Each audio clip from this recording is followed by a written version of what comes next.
మద్యం దుకాణాలు మాత్రం ప్రతి రోడ్ల కూడల్లో ప్రతి ఆడవాళ్ళు మహిళలు పిల్లలు తిరిగే ప్లేసుల్లో ఎన్నో బెల్ట్ షాపులు ఓపెన్ చేసి వాళ్ళ ధనలాభార్జన కోసం పనిచేస్తున్నారు. అన్ని సమస్యల్ని గాలికి వదిలేస్తారు. ఇది మాత్రం డబ్బులు వచ్చేది కాబట్టి కోట్లు సంపాదించడానికి మార్గంగా దీన్ని ఎంచుకున్నారు. మద్యం తయారు చేయడమే ఒక తప్పు అంటే దాన్ని కల్తీ మద్యం తయారు చేసి అనేక మంది ప్రాణాలు తీయడానికి చూస్తున్నారు.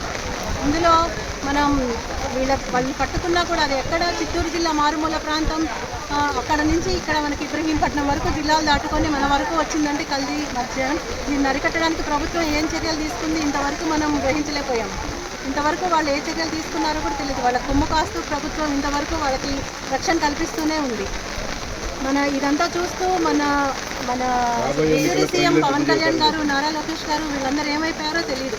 మహిళలు అనుకుంటా, ప్రజలు మహిళలు వాళ్ళకి అన్యాయం జరిగితే నేను ఊరుకోనని ఎదుర్కొంటా ఉపన్యాసాలు చేసిన పవన్ కళ్యాణ్ ఈరోజు ఏమైపోయారో అర్థం కావట్లేదు. ఏమయ్యారు వీళ్ళందరూ? నారా లోకేష్ ఏమయ్యారు? ఎప్పుడు వీళ్ళందరి గురించి మనము చర్యలు తీసుకుంటే మనం చూడాలి. వీళ్ళందరికీ రక్షణ కాస్తూ వాళ్ళకి ప్రజలకి ఇబ్బంది పడుతున్నా కూడా వాళ్ళని ఇంతవరకు పట్టకుండా సమాజాన్ని పట్టించకుండా అట్లాగే ఉంచారు.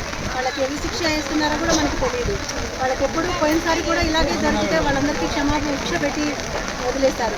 జగన్మోహన్ రెడ్డి గారి ప్రభుత్వం మహిళలకు పెద్దపీట వేసి ఎన్నోసార్లు ఇదంతా అరికట్టేటట్టు చేసింది.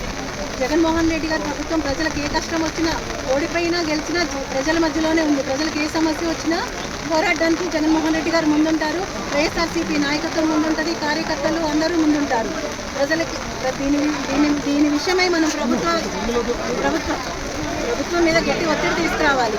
ప్రజలందరూ ఇప్పటికే అసంతృప్తిగా అసహనంగా ఉన్నారు. దీన్ని ప్రజలందరం కలిసి సమిష్టిగా కృషి చేసి దీని మీద చర్యలు తీసుకునేలా అందరం కాపాడతాం. మన ఆంధ్రప్రదేశ్ రక్షించుకుంటాం. జై జగన్, జై జగన్, జై జగన్, జై జగన్, జై జగన్. జోహార్ వైఎస్ఆర్, జోహార్ వైఎస్ఆర్, జోహార్ వైఎస్ఆర్.